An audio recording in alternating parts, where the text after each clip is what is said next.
Hello दोस्तों, free classes पर आप सभी का स्वागत है।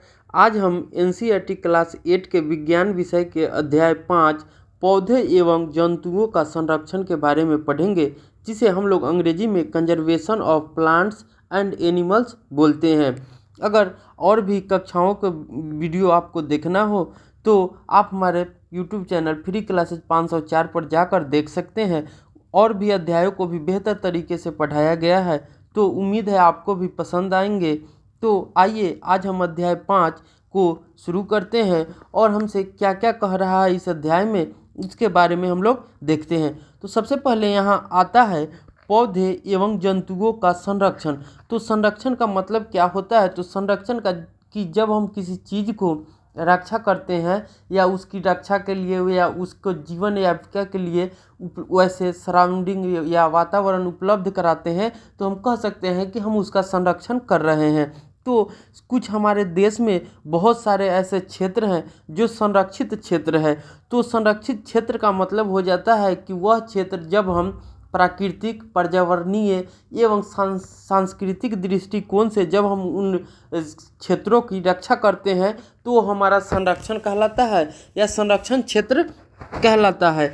तो हम कैसे पौधे एवं जंतुओं का संरक्षण करते हैं उसके बारे में हमको देखना है, क्योंकि हमारे प्राकृतिक में कुछ पौधे और जंतु ऐसे होते हैं जिनका विलुप्त हो रहा है, माने विनाश हो रहा है। तो ऐसे जीवों को हम लोग संरक्षण देते हैं या संरक्षित करते हैं हमारे देश। तो उन क्षेत्रों को या उन जीवों को हम लोग क्या कहेंगे? पौधे एवं जंतुओं का संरक्षण कहेंगे। तो इनमें पक्षी भी आते हैं, जीव भी आते हैं। जैसे बहुत सारे हमारे देश में नेशनल पार्क्स बनाए गए हैं, अभयारण्य बनाए गए हैं, राष्ट्रीय उद्यान बनाए गए हैं, पक्षियों के लिए पक्षी अभयारण्य बनाए गए हैं, और जो भी है कि वाइल्ड लाइफ जो होते हैं वन्य जीव अभयारण्य वो भी बनाए गए हैं। तो ये सभी जो होते हैं वो हमारे देश के संरक्षित क्षेत्र हैं, जो हमारे पौधे को, जंतुओं को या सांस्कृतिक विरासत है हमारी, उसे वो संरक्षित करते हैं या सुरक्षा प्रदान करते हैं। तो आइए इस अध्याय को हम लोग एक एक लाइन करके और बेहतर तरीके से पढ़ते हैं और समझते हैं। हमने देखा था कि कक्षा 7 में बूझो एवं पहेली, तो हम देख रहे हैं कि हर एनसीईआरटी के अध्याय में बूझो और पहेली जो है कि दो पात्र हैं। तो बूझो जो है कि लड़का है और पहेली जो है कि लड़की है, और ये दोनों पात्र एक तरह से कह सकते हैं कि ये स्टूडेंट हैं और छात्र हैं। जब ये इस अध्याय को पढ़ते हैं तो उनके मन में क्या क्या जिज्ञासाएं आती है, क्या क्या क्वेश्चन आते हैं, वो अपने ये अध्यापक से या अपने दोस्तों से वो पूछते हैं और उन जिज्ञासाओं को वो खत्म करते हैं। प्रोफेसर अहमद एवं टीबू के साथ वन भ्रमण किया था। तो हमने पिछले अध्याय कक्षा 7 में पढ़ा था कि बूझो पहेली प्रोफेसर अहमद और टीबू के साथ कहाँ वन भ्रमण करने गए थे, वन को घूमने के लिए गए थे। वह अपने सहपाठियों के साथ अपने अनुभवों को बांटने के लिए बहुत उत्सुक थे और उन्होंने वहाँ जो जो कुछ देखा था उसके बारे में उनके अनुभव को बांटने के लिए बहुत ही उत्सुक थे। कक्षा के दूसरे सहपाठी मतलब मित्र होते हैं जो हमारे क्लास में साथ में पढ़ते हैं, उसे हम लोग सहपाठी कहते हैं, अपने अपने अनुभव बांटने के लिए अत्यंत उत्सुक थे, क्योंकि उनमें से कुछ भरतपुर अभयारण्य, तो भरतपुर जो अभयारण्य है वो पक्षी अभयारण्य है, भरतपुर अभयारण्य है वो पक्षी अभयारण्य है, जिसे हम लोग केवलादेव राष्ट्रीय उद्यान या केवलादेव घना राष्ट्रीय उद्यान भी कहा जाता है। इसे 1971 ईस्वी में संरक्षित अभयारण्य के रूप में घोषित किया गया था। तो कब किया गया था? तो इसे 1971 में राष्ट्रीय संरक्षित क्षेत्र के रूप में इसको घोषित किया था। ये जो है कि हमारे राजस्थान राज्य में है। कहाँ तो है? तो ये हमारे राजस्थान राज्य के भरतपुर जिला में है। भरतपुर जिला में स्थित है। और भ्रमण करने गए थे, तो कुछ जो छात्र थे वो कहाँ गए थे? भरतपुर गए थे, जो हमारा कहाँ है? तो राजस्थान में पड़ता है। जो हमारा कहाँ है? राजस्थान में पड़ता है, राजस्थान के भरतपुर जिले में। कुछ ने काजीरंगा राष्ट्रीय उद्यान गए थे, कुछ जो थे कि वो कहाँ गए थे? तो काजीरंगा राष्ट्रीय उद्यान गए थे। तो काजीरंगा राष्ट्रीय उद्यान जो है कि हमारा असम राज्य में पड़ता है। काजीरंगा राष्ट्रीय उद्यान जो है कि हमारा असम राज्य में पड़ता है। ये असम राज्य के गोलाघाट गोलाघाट और नवा गांव है, नया गांव जिसे भी बोलते हैं, या वहाँ के भाषा में प्रोनाउंसिएशन में ना गांव होता है। तो हमारा जो गोलाघाट डिस्ट्रिक्ट है, जिला है, और नागांव है, नागांव उस जिले में जो हमारा है कि काजीरंगा राष्ट्रीय उद्यान है। यहाँ पर जो है काजीरंगा राष्ट्रीय उद्यान में एक सींग का गैंडा जो है कि बहुत ही फेमस है। एक सींग वाले गैंडे जो होते हैं, एक सींग वाला गैंडा वो बहुत ही फेमस है। अब हम लोकचाऊ वन्य जंतु अभ्यारण्य, जो लोकचाऊ है वो क्या है, वन्य जंतु अभ्यारण्य है, wild life Centurion, wild life Centurion है। तो जो लोकचाऊ है, तो लोकचाऊ मणिपुर राज्य में, हमारे देश के मणिपुर राज्य में स्थित है। जो लोकचाऊ जो अथी है मणिपुर राज्य में स्थित है, ये उखरूल और चंदेल जिला में पड़ता है। ये उखरूल और चंदेल जिला में पड़ता है। ये मणिपुर राज्य के उखरूल और चंदेल जिला में लोकचाऊ वन्य जीव अभ्यारण्य है। लोकचाऊ वन्य जीव अभ्यारण्य से दो प्रमुख नदियां निकलती है, उसी से होकर लोकचाऊ अभ्यारण्य से ही होकर दो प्रमुख नदियां निकलती है, यांगो पोकपी और लोकचाऊ। यांगो पोकपी और लोकचाऊ दो नदियां निकलती है, और इन नदियों के नाम पर ही इस अभ्यारण्य का नाम भी लोकचाऊ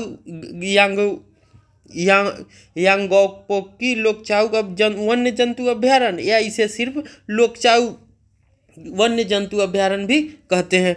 उसके बाद हमारा है ग्रेट निकोबार बायोस्फीयर। तो ये हमारा केंद्र शासित प्रदेश अंडमान निकोबार द्वीप समूह में पड़ता है।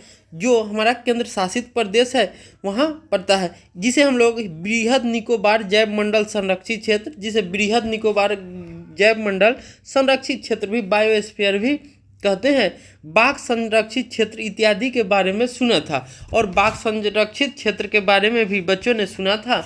अब हम 5.1 वनों एवं इसके कारण के बारे में पढ़े होते हैं। जो वनों उन्मूलन होते हैं उसको क्या क्या कारण है उसके बारे में हम लोग पढ़ते हैं।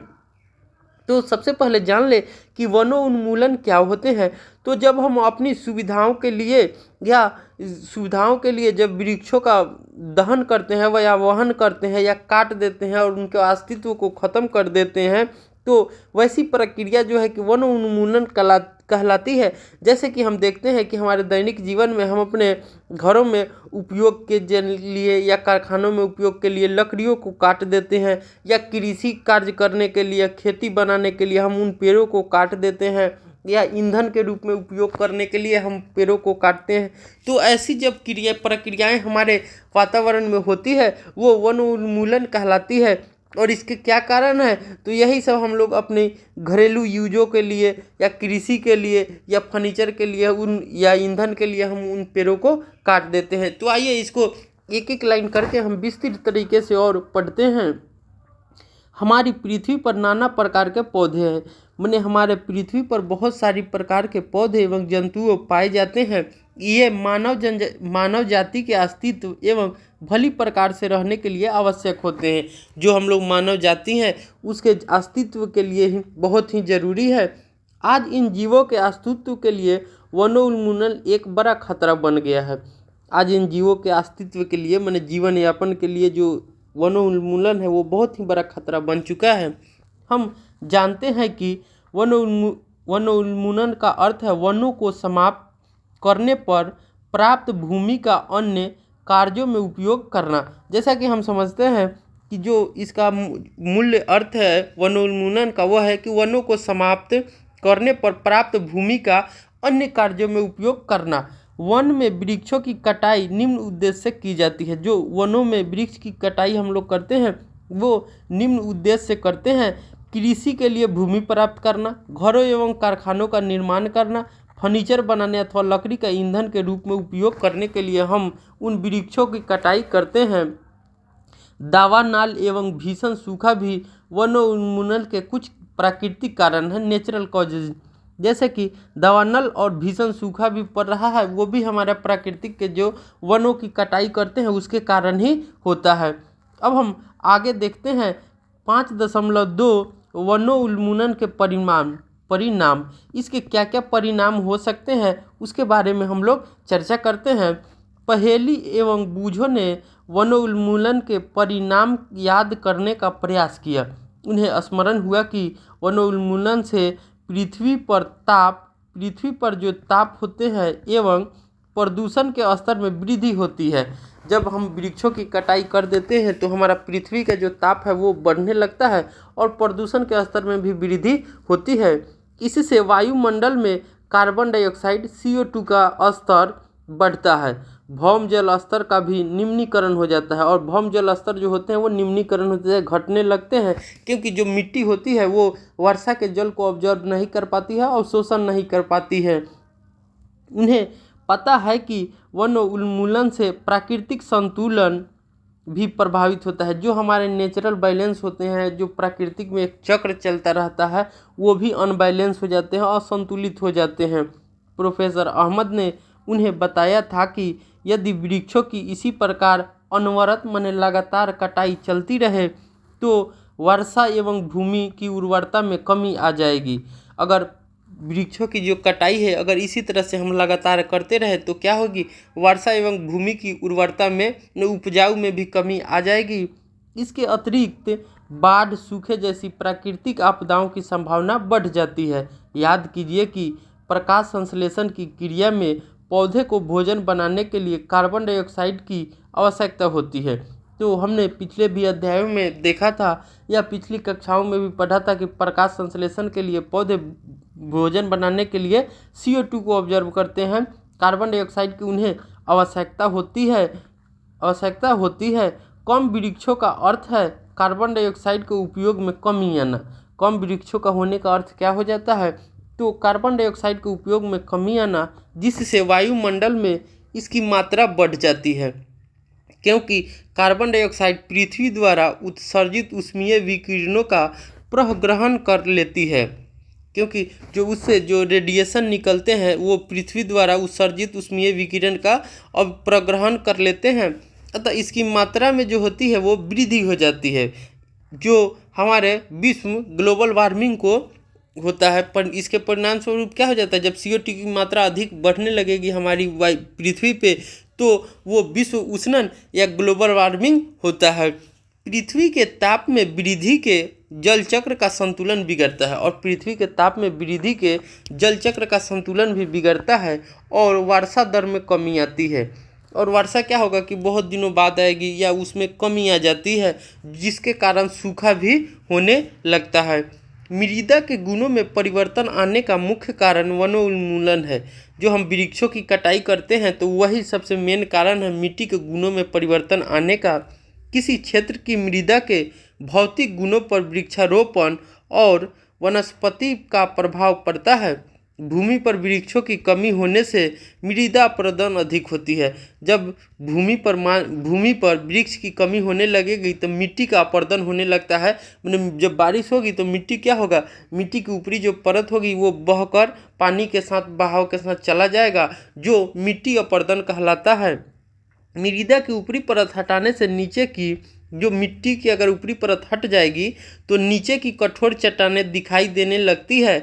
इससे मृदा में ह्यूमस की कमी आ जाती है और जो मिट्टी के लिए उपजाऊ होते हैं उसमें कमी आ जाती है तथा इसकी उर्वरता भी अपेक्षाकृत कम होती है। धीरे धीरे उर्वर भूमि मरुस्थल में परिवर्तित हो जाती है और धीरे धीरे क्या होगी, जो हमारी उपजाऊ भूमि थी वो मरुस्थल में परिवर्तित हो जाएगी। इसे मरुस्थलीकरण कहते हैं। इसे क्या कहते हैं, तो मरुस्थलीकरण कहते हैं, जिसका उदाहरण हम लोग देख सकते हैं कि हमारे देश में राजस्थान जो है कि वो मरुस्थलीय भूमि है, या लद्दाख में देखते हैं तो वो जो है कि बर्फीली मरुस्थल है।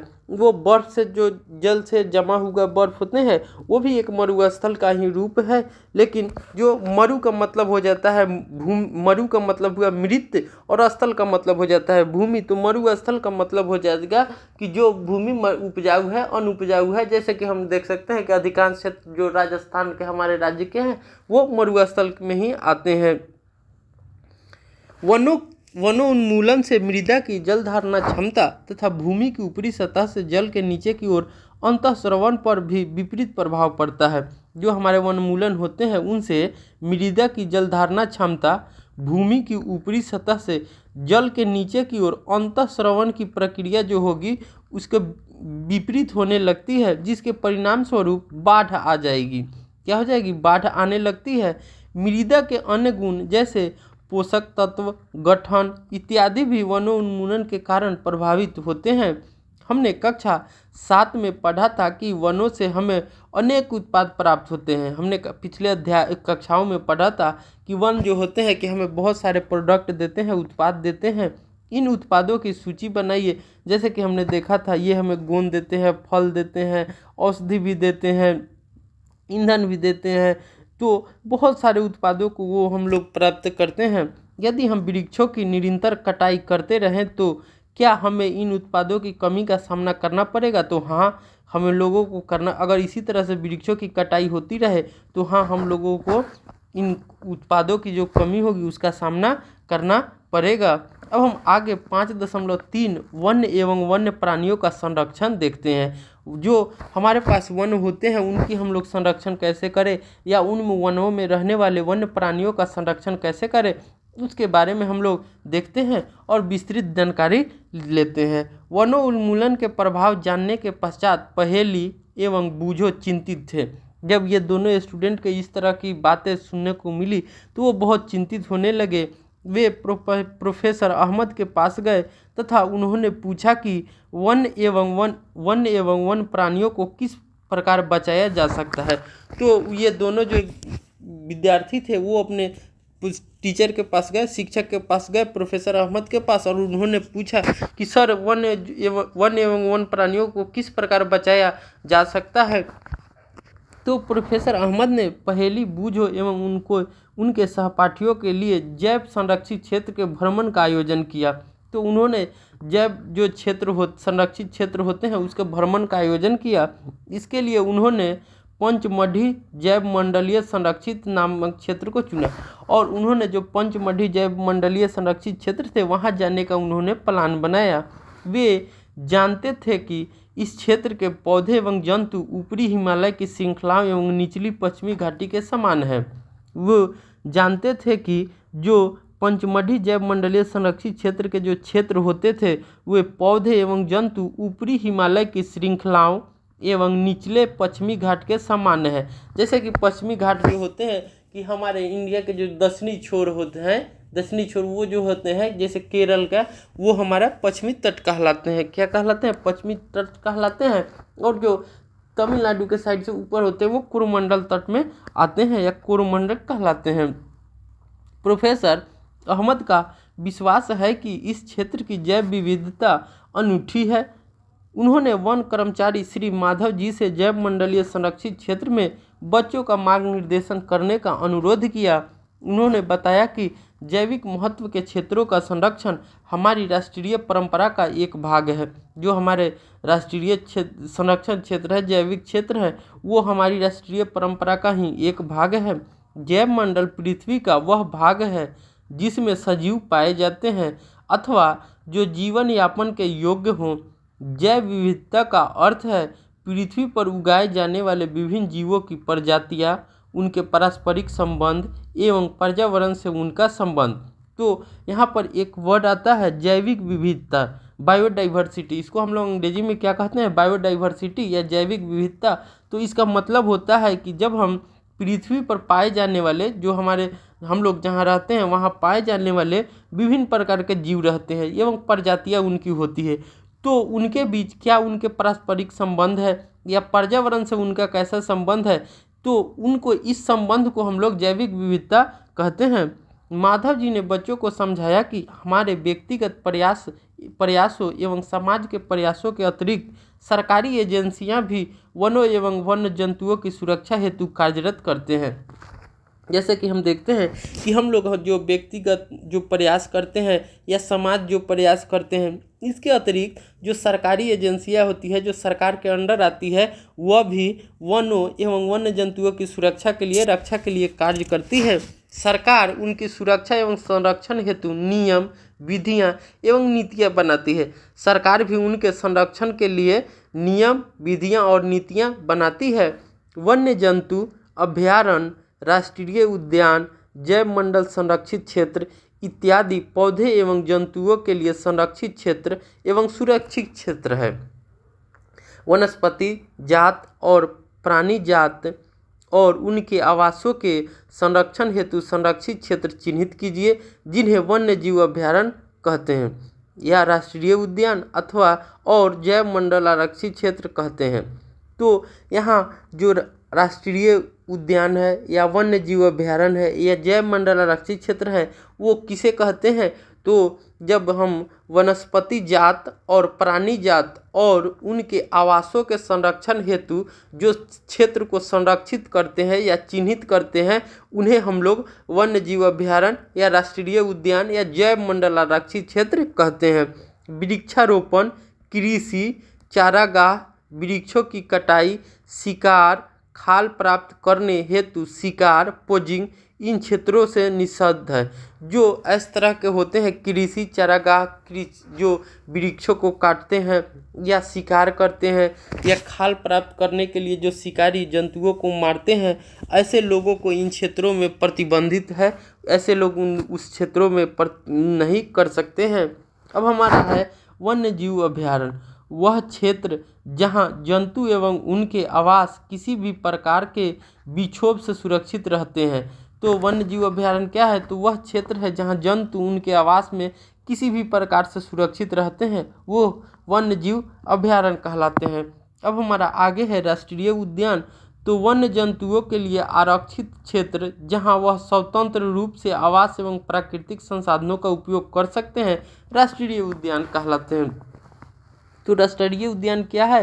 तो वन्य जंतुओं के लिए आरक्षित क्षेत्र है जहां वह स्वतंत्र रूप से रहते हैं और प्राकृतिक संसाधन जो होते हैं उनका उपयोग करते हैं।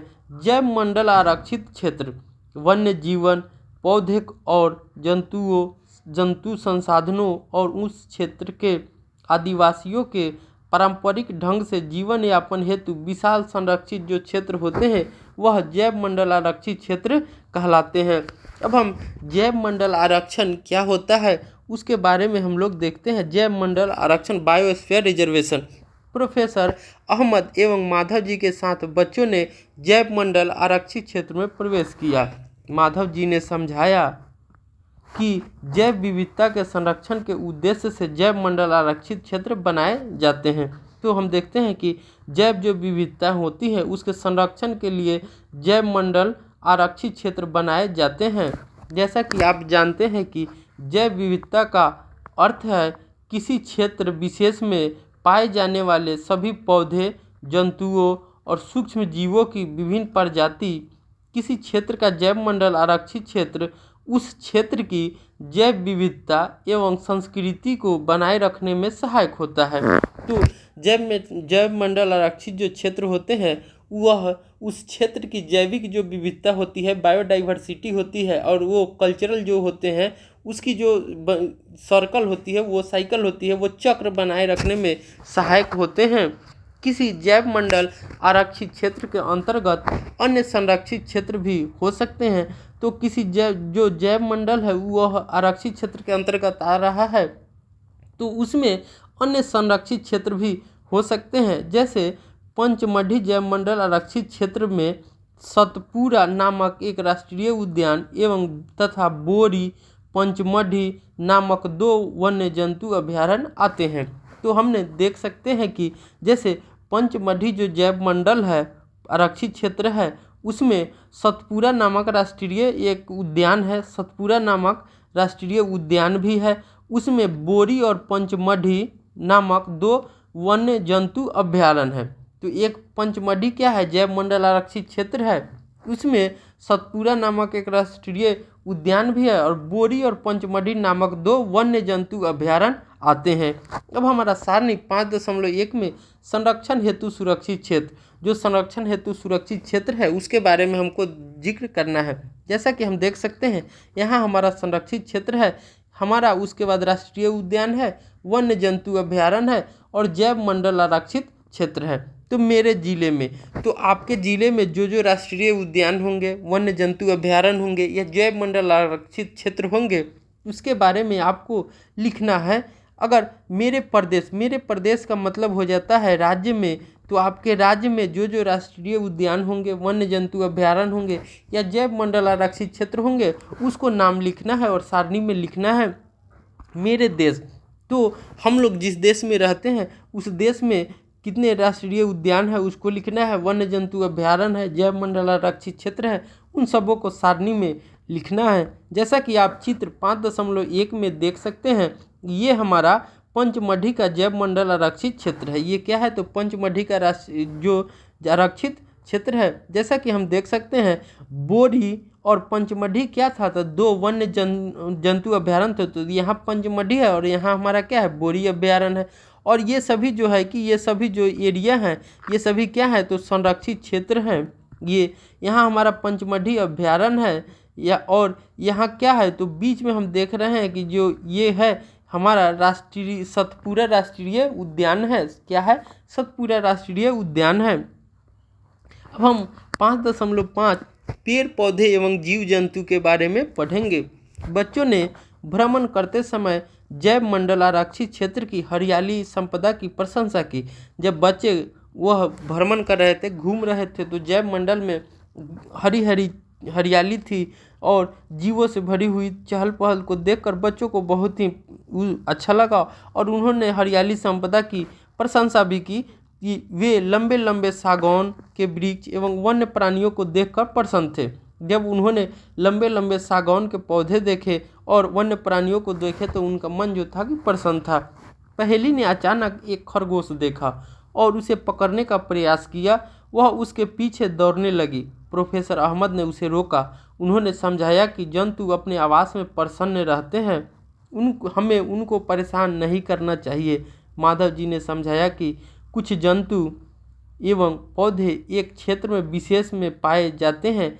किसी क्षेत्र विशेष में पाए जाने वाले पेड़ पौधे उस क्षेत्र के वनस्पति जात एवं जीव जंतु प्राणी जात कहलाते हैं। तो हम देखते हैं कि किसी विशेष क्षेत्र में पाए जाने वाले पेड़ पौधे उस क्षेत्र के वनस्पति जात, जो पेड़ पौधे होंगे वो वनस्पति जात कहलाएंगे और जो जीव जंतु होंगे वो प्राणी जात कहलाते हैं। साल, सागौन, आम, जामुन, सिल्वर फर्न, अर्जुन इत्यादि वनस्पति जात हैं।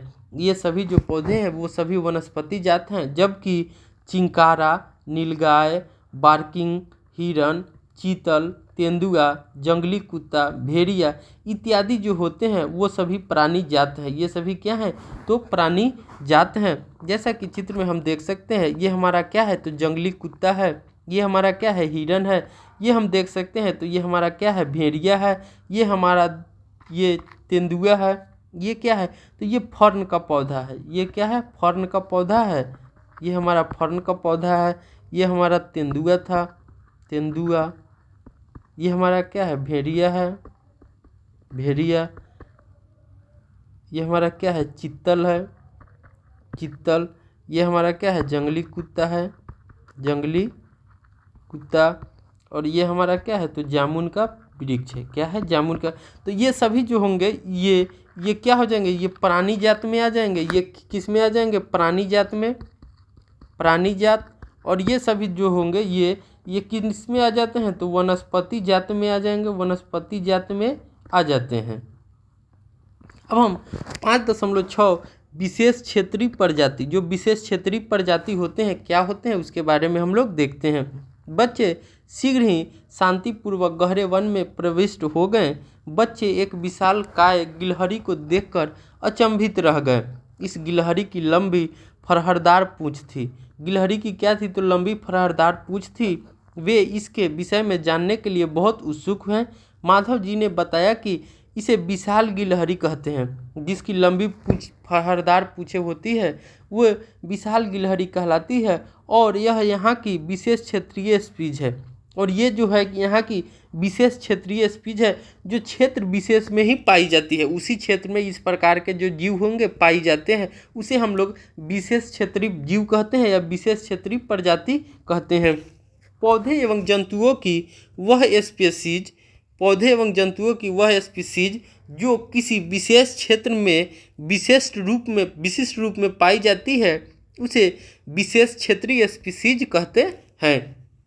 ये किसी अन्य क्षेत्र में प्राकृतिक रूप से नहीं पाई जाती, और ये जो होंगे वो किसी क्षेत्र में प्राकृतिक रूप से नहीं पाई जाएंगी। किसी विशेष प्रकार का पौधा या जंतु किसी विशेष क्षेत्र, राज्य अथवा देश की विशेष क्षेत्रों में हो सकते हैं। तो इस तरह के जो जीव होंगे वो हर क्षेत्र में अलग हो सकते हैं, राज्य में या देश की विशेष क्षेत्रीय भी हो सकते हैं। माधव जी ने पंचमढ़ी जैव मंडल आरक्षित क्षेत्र में स्थित साल और जंगली आम के पेड़ को, जो साल और जंगली आम के पेड़ थे, उनको दिखाकर विशेष क्षेत्रीय वनस्पति जगत का उदाहरण दिया। और उन दोनों पेड़ों को दिखाकर जो माधव जी थे उन्होंने इसे विशेष क्षेत्रीय वनस्पति का उदाहरण दिया। बीसन, भारतीय विशाल गिलहरी तथा उड़ने वाली गिलहरी उस क्षेत्र की विशेष प्रजाति प्राणी है। तो पंचमढ़ी जो जैव मंडल था उसमें वो देखते हैं कि जो विसन और भारतीय विशाल गिलहरी और उड़ने वाली गिलहरी उस क्षेत्र की क्या थी, विशेष क्षेत्रीय प्राणी थी, जो भारत में कहीं और जगह पर विशेष क्षेत्र में ही पाए जाएंगी, सभी जगह पर वो नहीं होंगी। प्रोफेसर अहमद ने बताया कि इनके आवास के नष्ट होने, बढ़ती हुई जनसंख्या एवं नई स्पीसीज के प्रवेश से विशेष क्षेत्रीय स्पीसीज के प्राकृतिक आवास पर प्रभाव पड़ सकता है। तो जो हम लोग जो उसके आवास को नष्ट करते हैं, बढ़ती हुई हमारी जनसंख्या या नई प्रजातियों का जो प्रवेश है, वह विशेष क्षेत्रीय स्पीसीज के जो प्राकृतिक नेचुरल जो आवास हैं उस पर प्रभाव पड़ सकता है तथा इनके अस्तित्व को भी खतरा हो सकता है। जैसा कि हम चित्र में देख सकते हैं, ये हमारा जंगली आम है, ये हमारी विशाल गिलहरी है जिसे भारतीय विशाल गिलहरी भी कहते हैं। स्पीसीज जीवों की समशिष्ट का वह समूह है जो एक दूसरे से अंतर्जनन करने में सक्षम होते हैं। इसका अर्थ है कि एक जाति के सदस्य केवल अपनी जाति के सदस्यों के साथ अन्य जाति के सदस्यों को छोड़कर जननक्षम संतान उत्पन्न कर सकते हैं। एक जाति के सदस्यों में सामान्य लक्षण पाए जाते हैं। जो एक जाति के लोग होते हैं उनमें सामान्य लक्षण पाए जाते हैं, जननक्षम होते हैं, अन्य जाति के सदस्यों को छोड़कर जननक्षम संतान उत्पन्न कर सकते हैं। अब हमारा क्रियाकलाप 5.6 है। जिस क्षेत्र में आप रहते हैं वहाँ के विशेष क्षेत्रीय पौधे एवं जंतुओं को पता लगाइए। तो हमारा क्रियाकलाप 5.6 में कह रहा है कि हम लोग जिस स्थान पे रहते हैं या जिस क्षेत्र में रहते हैं वहाँ के जो विशेष क्षेत्रीय पौधे एवं जंतु का पता लगाइए। तो वहाँ के विशेष जो क्षेत्र है वो क्या है उसके बारे में हमको पता लगाना है और नोट करना है। अब हम 5.7 वन्य प्राणी अभ्यारण्य के बारे में देखते हैं कि वन्य प्राणी अभ्यारण्य क्या है। शीघ्र ही पहेली ने एक बोर्ड देखा जिस पर लिखा हुआ था चमगढ़ी वन्य प्राणी अभ्यारण्य, पचमढ़ी वन्य प्राणी अभ्यारण्य, पचमढ़ी वन्य प्राणी अभ्यारण्य। प्रोफेसर अहमद ने बताया कि आरक्षित वनों की तरह ही कुछ ऐसे क्षेत्र हैं जहां वन्य प्राणी सुरक्षित एवं संरक्षित रहते हैं, उन्हें वन्य प्राणी अभ्यारण्य कहते हैं। तो प्रोफेसर अहमद ने बताया कि आरक्षित वनों की तरह ही कुछ ऐसे क्षेत्र होते हैं जो वन्य प्राणियों के लिए होते हैं। किसके लिए होते हैं? वन्य प्राणियों अर्थात जंतु के लिए होते हैं, जिन्हें सुरक्षित एवं संरक्षित रखा जाता है। जिसे सुरक्षित एवं संरक्षित रखा जाता है उसे हम लोग वन्य प्राणी अभ्यारण्य कहते हैं। उसे क्या कहते हैं? तो वन्य प्राणी अभ्यारण्य कहते हैं। माधव जी पुनः बताते हैं कि अभ्यारण्य वह स्थान है जहाँ प्राणियों अथवा जंतुओं को मारना या शिकार करना या पकड़ना पूर्णतः निषिद्ध है, उन्हें मना है एवं दंडनीय अपराध है। तो अभ्यारण्य वह स्थान है जहाँ प्राणियों एवं जंतुओं को मारना, शिकार करना, पकड़ना पूर्णतः मना है, निषेध है एवं दंडनीय अपराध भी है। कुछ महत्वपूर्ण संकटापन्न वन्य जंतु जैसे कि काले हिरण, श्वेत आँखों वाले हिरण, हाथी, सुनहरी बिल्ली, गुलाबी सिर वाली बतख, घड़ियाल, कच्छ मगरमच्छ, अजगर, गेंडा इत्यादि हमारे वन्य प्राणी अभ्यारण्यों में सुरक्षित एवं संरक्षित हैं। भारतीय अभ्यारण्यों में अनूठे दृश्य भूमि, बड़े समतल वन, पहाड़ी वन, बड़ी नदियों के डेल्टा की झाड़ी भूमि एवं बुशलैंड आदि है। यह अफसोस की बात है कि संरक्षित वन भी जीवों के लिए सुरक्षित नहीं रहे हैं। यह बहुत ही दुर्लभ बात है कि जो संरक्षित वन भी हैं जीवों के लिए संरक्षित नहीं रहे, क्योंकि इनके आसपास क्षेत्रों में रहने वाले लोग उनका अतिक्रमण करके उन्हें नष्ट कर देते हैं। जो उनके आसपास जो क्षेत्र में लोग रहते हैं वे उनका अतिक्रमण करके उन्हें नष्ट कर देते हैं। बच्चों को प्राणी उद्यान का चिड़ियाघर के भ्रमण की यादें ताज़ा करने को कहा जाता है। उन्हें स्मरण की है कि प्राणी उद्यान होते हैं या चिड़ियाघर होते हैं वह क्षेत्र है जहां हम प्राणियों एवं जंतुओं का संरक्षण करते हैं। वहां हम लोग क्या करते हैं तो प्राणियों एवं जंतुओं का संरक्षण करते हैं। अब हम आगे देखते हैं 5.8 में राष्ट्रीय उद्यान। तो हमारा राष्ट्रीय उद्यान क्या है, नेशनल पार्क्स क्या है, उसके बारे में हम लोग देखते हैं। सड़क के किनारे एक और बोर्ड लगा था जिस पर लिखा था सतपुरा राष्ट्रीय उद्यान। क्या लिखा था, सतपुरा राष्ट्रीय उद्यान। बच्चे अब वहां जाने के लिए उत्सुक थे। माधव जी ने उन्हें बताया कि यह विशाल आरक्षित क्षेत्र है। जो ये सतपुरा राष्ट्रीय उद्यान है वो बहुत बड़ा विशाल आरक्षित क्षेत्र है तथा पर्यावरण के संपूर्ण संघटकों का संरक्षण करने में पर्याप्त है। इन्हें राष्ट्रीय उद्यान कहते हैं। यह वनस्पति जात, प्राणी जात, दृश्य भूमि तथा ऐतिहासिक वस्तुओं का संरक्षण करते हैं। सतपुरा राष्ट्रीय उद्यान भारत का प्रथम आरक्षित वन है। जो सतपुरा राष्ट्रीय उद्यान है वह भारत का प्रथम आरक्षित वन है। तो आपसे कभी पूछेगा कि भारत का प्रथम आरक्षित वन कौन है, तो सतपुरा राष्ट्रीय उद्यान है।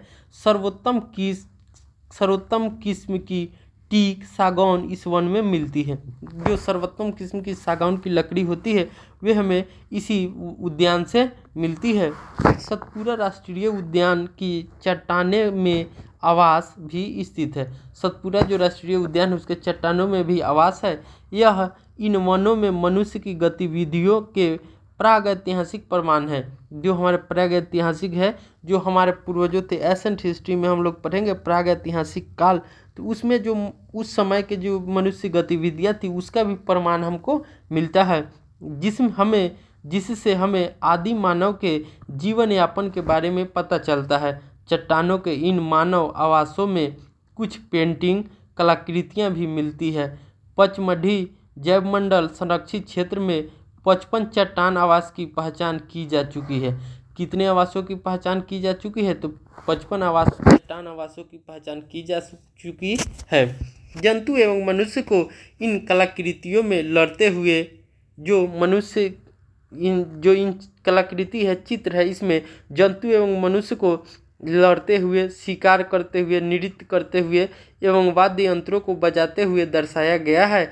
आज भी अनेक आदिवासी जंगल में रहते हैं। तो आज भी हमारे देश में अनेक आदिवासी हैं जो जंगलों में ही निवास करते हैं। जैसे बच्चे आगे बढ़े उन्हें एक बोर्ड दिखाई दिया जिस पर लिखा था सतपुरा बाघ आरक्षित क्षेत्र। सतपुरा बाघ आरक्षित क्षेत्र। माधव जी बताते हैं कि हमारी सरकार ने बाघों के संरक्षण हेतु, जो हमारी सरकार है हमारे देश की, वो बाघों ने संरक्षण के हेतु क्या चलाया है, तो प्रोजेक्ट टाइगर चलाया है अथवा बाघ परियोजना चलाया है, लागू की है। इस परियोजना का उद्देश्य अपने देश में बाघों की उत्तरजीविता एवं संवर्धन करना था। जो प्रोजेक्ट टाइगर जो परियोजनाएं थी उसका जो मेन उद्देश्य था कि अपने जो देश है उसमें बाघों की उत्तरजीविता एवं संवर्धन करना था। जैसा कि हम देख सकते हैं चित्र 5.4 में ये हमारा बाघ का चित्र है, ये हमारे जंगली भैंस है, ये बारहसिंगा है। बाघ उन स्पीसीज में से एक है, जो बाघ होते हैं वो उन स्पीसीज में से एक है जो धीरे धीरे हमारे वनों से विलुप्त होते जा रहे हैं। तो बाघ क्या है, तो धीरे धीरे हमारे वनों से विलुप्त होते जा रहे हैं। परंतु सतपुरा आरक्षित क्षेत्र में बाघों की संख्या में वृद्धि हो रही है। लेकिन जो सतपुरा आरक्षित क्षेत्र है वहाँ हमारे बाघों की संख्या में वृद्धि हो रही है। यह संरक्षण का अनूठा उदाहरण है। यह संरक्षण का जो है कि अनूठा उदाहरण है। किसी समय शेर, हाथी, जंगली भैंसे तथा बारहसिंगा भी सतपुरा राष्ट्रीय उद्यान में पाए जाते थे। वे वे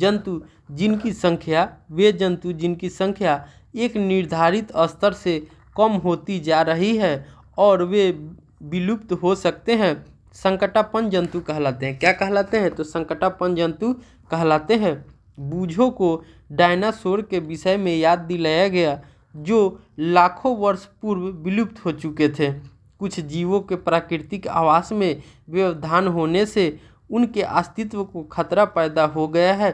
प्रोफेसर अहमद ने बताया कि पौधे और जंतुओं के संरक्षण के उद्देश्य से सभी राष्ट्रीय उद्यानों में कड़े नियम लागू किए जाते हैं। जो जंतुओं के जो संरक्षण के उद्देश्य से सभी राष्ट्रीय उद्यानों में कड़े नियम लागू किए जाते हैं।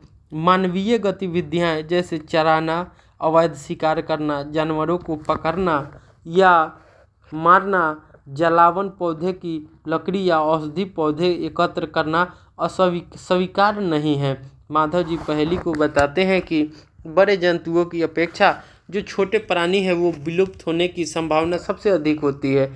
जो बड़े प्राणी की अपेक्षा जो छोटे प्राणी होते हैं वो विलुप्त होने के कगार पर या संभावना जो है बहुत अधिक होती है।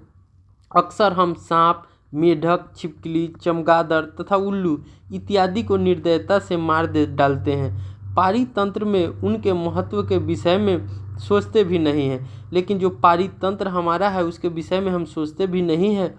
उनको मारकर हम स्वयं को हानि पहुंचा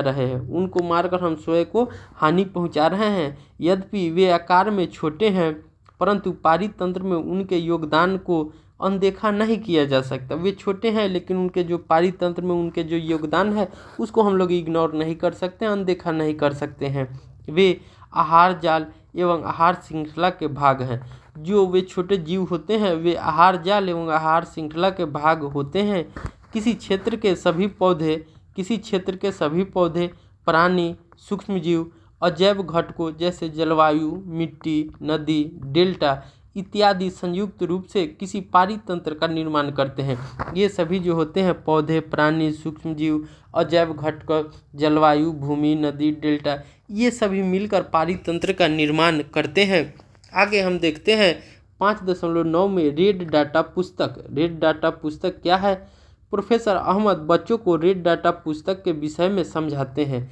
वह उनको बताते हैं कि रेड डाटा पुस्तक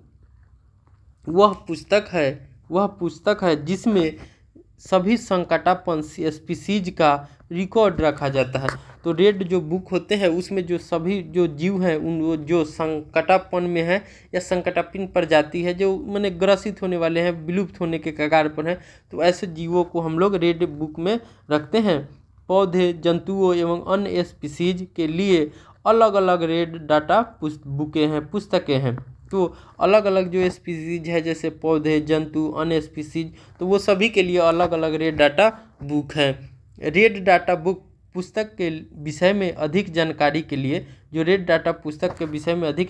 के लिए आप कंप्यूटर पर www.wilgo.in/invis/primate/page102.htm/new/nwdc/plants.htm. से प्राप्त कर सकते हैं। अब हमारा 5.10 है प्रवास क्या है, वो कहाँ रहते हैं, उन सभी के विषय में अब हम लोग देखते हैं। माधव जी के निर्देशन में भ्रमण पार्टी गहरे वन में प्रवेश करती है। वह तावा संरक्षित क्षेत्र में कुछ समय आराम करते हैं। पहेली ने नदी के समीप कुछ पक्षी देखे। माधव जी बताते हैं कि यह प्रवासी पक्षी हैं। ये पक्षी संसार के अन्य भागों से उड़कर यहाँ आए हैं। जो अन्य भागों से उड़कर यहाँ आते हैं तो वो प्रवासी पक्षी कहलाते हैं। जलवायु में परिवर्तन के कारण प्रवासी पक्षी प्रत्येक वर्ष सुदूर क्षेत्रों से एक निश्चित समय पर उड़कर आते हैं। तो प्रवासी पक्षी वो पक्षी हैं जो जलवायु परिवर्तन के कारण जब जलवायु में चेंजिंग होता है तो वे प्रत्येक वर्ष सुदूर क्षेत्रों माने दूर क्षेत्रों से एक निश्चित समय अंतराल पर उड़कर आते हैं। वह यहाँ अंडा देने के लिए आते हैं। जो प्रवासी जो पक्षी होते हैं वो अंडा देने के लिए यहाँ आते हैं, क्योंकि उनके मूल आवास में अधिक शीत के कारण वह स्थान उस समय जीवन यापन हेतु अनुकूल नहीं होता है। तो अधिक ठंड होने के कारण, जो वहाँ अधिक ठंड होगी उसके कारण वह स्थान जो होगा उनके जीवन यापन हेतु अनुकूल नहीं होता है। ऐसे पक्षी जो उड़कर सुदूर क्षेत्रों तक लंबी यात्रा करते हैं प्रवासी पक्षी कहलाते हैं। तो ऐसे जो पक्षी होंगे जो उड़कर सुदूर क्षेत्रों तक लंबी यात्रा करते हैं प्रवासी पक्षी कहलाते हैं।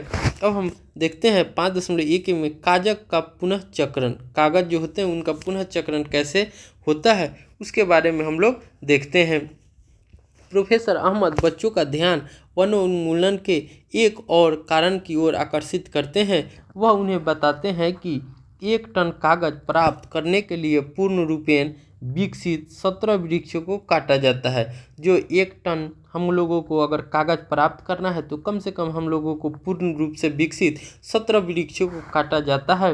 अतः हमें कागज की बचत करनी चाहिए। प्रोफेसर अहमद यह भी बताते हैं कि उपयोग के लिए कागज का 5 से 7 बार तक पुनः चक्रण किया जा सकता है। जो कागज होते हैं उन्हें हम लोग उपयोग के लिए 5 से 7 बार पुनः चक्रण किया जा सकता है। यदि कोई छात्र दिन में मात्र 1 कागज की बचत करता है तो हम 1 वर्ष में अनेक वृक्ष बचा सकते हैं। अगर मान लीजिए कि अगर कोई विद्यार्थी या छात्र 1 दिन में 1 कागज बचाता है तो हम 1 वर्ष में अनेक वृक्ष को बचा सकते हैं। हमें कागज की बचत करनी चाहिए, इसका पुनः उपयोग एवं पुनः चक्रण करना चाहिए। इसके द्वारा हम न केवल वृक्षों को बचाएंगे वरन कागज उत्पादन के उपयोग में आने वाले जल एवं ऊर्जा की भी बचत कर सकते हैं। इसी के साथ साथ कागज उत्पादन के उपयोग में आने वाले हानिकारक रसायनों में भी कमी आएगी। अब हमारा 5.12 है पुनः वन रोपण। जो हम लोग वृक्षों को जो है कि वह पुनः कैसे रोपे, कैसे इन्हें बढ़ाए जो हमारे प्रकृति के लिए फायदेमंद हो। प्रोफेसर अहमद का सुझाव है कि वनोन्मूलन का उत्तर पुनः वन रोपण है। जो वनों का उन्मूलन है मैंने वनों की कटाई है उसे हम लोग पुनः वनों को रोप कर सकते हैं। पुनः वन रोपण में काटे गए जो पुनः वन रोपण होंगे में काटे गए वृक्षों की कमी पूरी करने के उद्देश्य से नए वृक्षों का रोपण करना है। तो क्या है ये, तो नए वृक्षों को जो पुराने वृक्षों को हम लोग काट देते हैं तो उसको हम जगह हम लोग नए वृक्षों को लगाएंगे, वही हमारा क्या है पुनः वन रोपण है। रोपण वाले वृक्ष सामान्यतः उसी स्पीसीज के होते हैं। जो रोपण वाले वृक्ष होते हैं सामान्यतः उन्हीं स्पीसीज के होते हैं जो उस वन में पाए जाते हैं। हमें कम से कम उतने वृक्ष तो लगाने ही चाहिए जितने हम काटते हैं। प्राकृतिक रूप से भी वन का पुनर्रोपण हो सकता है। यदि वनोन्मूलित क्षेत्र को अबाधित छोड़ दिया जाए तो यह स्वतः पुनः स्थापित हो जाते हैं। प्राकृतिक पुनर्वननिर्माण वन रोपण में मानव गतिविधियों का कोई स्थान नहीं है। हम अपने वनों को अब तक बहुत अधिक नष्ट कर चुके हैं। यदि हमें अगली पीढ़ी के लिए हरी संपदा बनाए रखनी है तो अधिक वृक्षारोपण ही एकमात्र विकल्प है। अगर हम अपनी अगली पीढ़ी के लिए हरी संपदा बनाए रखना चाहते हैं तो जो वृक्षारोपण है वही एकमात्र उचित विकल्प है। प्रोफेसर अहमद ने बताया कि भारत वन संरक्षण अधिनियम है। इस अधिनियम का उद्देश्य प्राकृतिक वनों का परिरक्षण और संरक्षण करना है। जो वन अधिनियम है वह प्राकृतिक वनों का परिरक्षण और संरक्षण करना है। साथ ही साथ ऐसे उपाय भी करना है जिससे वनों में और उसके समीप रहने वाले लोगों की आधारभूत आवश्यकताओं की पूर्ति हो सके। कुछ सामान्य विश्राम करने के पश्चात माधव जी ने बच्चों को वापस चलने को कहा, क्योंकि सूर्यास्त के पश्चात वन में रुकना ठीक नहीं है। सूर्यास्त के समय वन में रुकना ठीक नहीं है। वापस आने के बाद प्रोफेसर अहमद एवं बच्चों ने इस उल्लासपूर्वक अनुभव के लिए माधव जी का आभार व्यक्त किया। अब हम आगे देखते हैं। जैसा कि हम इस मैप में देख सकते हैं हमारा इंडियन वाइल्ड लाइफ का मैप है। ये क्या है, तो इंडियन वाइल्ड लाइफ का मैप है। तो हमारे देश में जो 28 राज्य हैं और जो 7 केंद्र शासित प्रदेश हैं, तो 28 राज्य 7 केंद्र प्रदेशित राज्यों में अनेक जो है कि वाइल्ड लाइफ है, जहां हम लोग देख सकते हैं वाइल्ड सेंचुरियन है। वाइल्ड सेंचुरियन का माने पक्षी अभ्यारण्य क्या हो जाते हैं, पक्षी अभ्यारण्य हो जाते हैं। अभ्यारण्य जो वाइल्ड का मतलब वन्य जीव अभ्यारण्य, माफ़ कीजिएगा, ये हमारा क्या हो जाता है, वाइल्ड लाइफ का क्या हो जाएगा, वन्य जीव अभ्यारण्य, वन्य जीव अभ्यारण्य। बर्ड का हो जाता है पक्षी, और नेशनल पार्क का राष्ट्रीय उद्यान क्या हो जाएगा, राष्ट्रीय उद्यान हो जाएगा। तो इस तरह से हमारा देश में कहाँ कहाँ जो वन्य जीव अभ्यारण्य है, कहाँ कहाँ पक्षी अभ्यारण्य है, कहाँ कहाँ हमारा राष्ट्रीय नेशनल पार्क है, उसका जो है कि राज्य वाइज नाम दिया हुआ है। तो आप देख सकते हैं, जैसा कि हम देख सकते हैं यहाँ हमारा लद्दाख में क्या है, दाचिगम है यहाँ लद्दाख में। यहाँ देख सकते राजा जी कॉर्बेट जो है ये सभी कहाँ है, तो उत्तराखंड में है। यहाँ पर देख सकते हैं कॉर्बेट है उत्तराखंड में। दुधवा जो है कि यूपी में है। यहाँ देख सकते हैं, हमने देखा था कि भरतपुर तो यहाँ है जो राजस्थान में है। सिरिस्का है, पसन रणथंभौर है। गिर जो है कि गुजरात में है। कन्हेरी है, बांदीपुर है जो बांदीपुर या रंगातुट्टू है, ये सभी जो है कि कर्नाटक में है। पेरियार जो है हमारा केरल में है। यहाँ गुंडेई है तो ये तभी सब जो है कि तमिलनाडु में है। यहाँ सिंपली है, कान्हा है तो कान्हा हमारा मध्य प्रदेश में है। इस तरह से यहाँ देख सकते हैं काजीरंगा है तो ये हमारा कहाँ था, असम में था। कहाँ था, असम में था, असम में था। हमने देखा था यहाँ तो हमारा मणिपुर में क्या था, लोकचाउ था। तो इस तरह से ये हमारा जो है यहाँ हमारा जो बृहद ग्रेट निकोबार था ये यहाँ है। ये हमारा क्या है, केंद्र शासित प्रदेश है। तो हमने देखा था कि बहुत सारे हमारे देश में हैं। तो मेनली जो होते हैं कि वाइल्ड लाइफ जो सेंचुरियन है लगभग अभी के समय में हमारे देश में 573 है। 55 टाइगर रिजर्व है, अभी 55 टाइगर रिजर्व है। बर्ड सेंचुरियन भी 17 के आसपास है। तो ये सभी जो है कि हमारे देश में संरक्षित क्षेत्र हैं। उम्मीद है आप लोगों को भी बेहतर तरीके से समझ में आया होगा। अब हम इस अध्याय में देखते हैं कि क्या क्या हमने सीखा, उन बिंदुओं को एक बार हम पुनः चर्चा कर लेते हैं। वन्य जीव वन्य प्राणी अभ्यारण्य, राष्ट्रीय उद्यान और जैव मंडल आरक्षित क्षेत्र ऐसे नाम हैं जो वन एवं वन्य प्राणियों का संरक्षण एवं परिरक्षण हेतु बने हैं।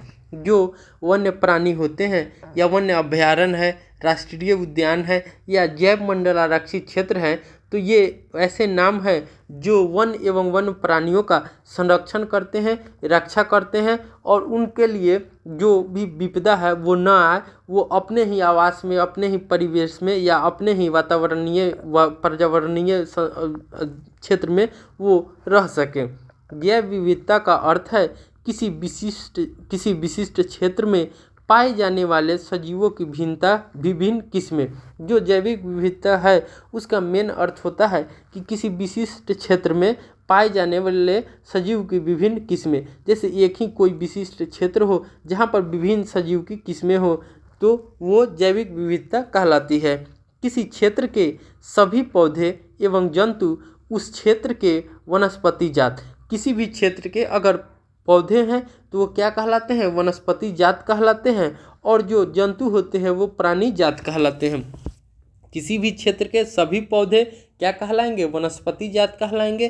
किसी भी क्षेत्र के जंतु क्या कहलाएंगे, प्राणी जात कहलाएंगे। विशेष क्षेत्रीय स्पीसीज किसी विशेष क्षेत्र में विशेष में ही पाई जाती है।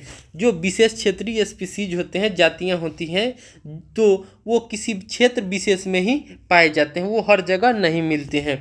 संकटापन्न स्पीसीज वह स्पीसीज है जो विलुप्त होने के कगार पर है, जिसे हम लोग रेट डाटा बुक के द्वारा भी रिकॉर्ड उसका रखते हैं। तो संकटापन्न स्पीसीज क्या है, तो वह स्पीसीज है जो विलुप्त होने के कगार पर है। रेट डाटा पुस्तक में संकटापन्न स्पीसीज का रिकॉर्ड रहता है। तो संकटापन्न जो स्पीसीज होते हैं उनका हम डाटा किस में रखते हैं, तो रेट डाटा पुस्तक में रखते हैं। प्रवास वह परिघटना है जिसमें किसी स्पीसीज का अपने आवास से किसी अन्य आवास में हर वर्ष की विशेष अवधि में विशेषकर प्रजनन हेतु चलन होता है। जो प्रवास जो होते हैं या प्रवासी होते हैं, जो पक्षी या जीव या लोग भी होते हैं, तो लोग इसमें नहीं आएंगे, क्या हो जाते हैं, जो पक्षी होते हैं तो वो किसी स्पीसीज में, मान लीजिए वहाँ अधिक ठंड पड़ रही है, शीत है, तो वो अपने आवास को छोड़कर किसी अन्य आवास में किसी समय अंतराल में, पीरियड में, जब उनका विशेष अवधि हो, विशेषकर उनमें प्रजनन की जब क्रिया होने वाली हो, तो ऐसे में वो एक से दूसरे स्थान तक आते हैं वे प्रवास होता है या प्रवासी कहलाते हैं। हमें वृक्ष, ऊर्जा एवं पानी की बचत करने के लिए कागज की बचत, उसका पुनः उपयोग एवं पुनः चक्रण करना चाहिए। हम वृक्ष, ऊर्जा और पानी को बचाएं, इसके लिए हमें कागज की बचत करनी चाहिए, उसका पुनः उपयोग करना चाहिए, और पुनः चक्रण और रिसाइकिल करके उसे फिर हम लोगों को कागज में परिवर्तित कर देना चाहिए। पुनः वन रोपण, नष्ट किए गए वनों को पुनर्स्थापित करने के लिए रोपण करना है।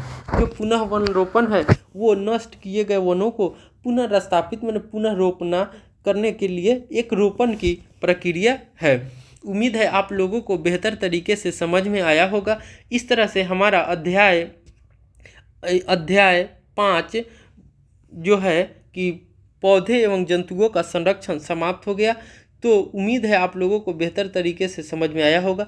फिर भी अगर इस अध्याय से रिलेटेड आपको कोई समस्या है या कहीं समझने में आपको परेशानी हो रही है तो आप हमें कमेंट सेक्शन में कमेंट कर सकते हैं, उसे और भी बेहतर तरीके से समझाया जाएगा। तो मिलते हैं अगले वीडियो में, तब तक के लिए बाय।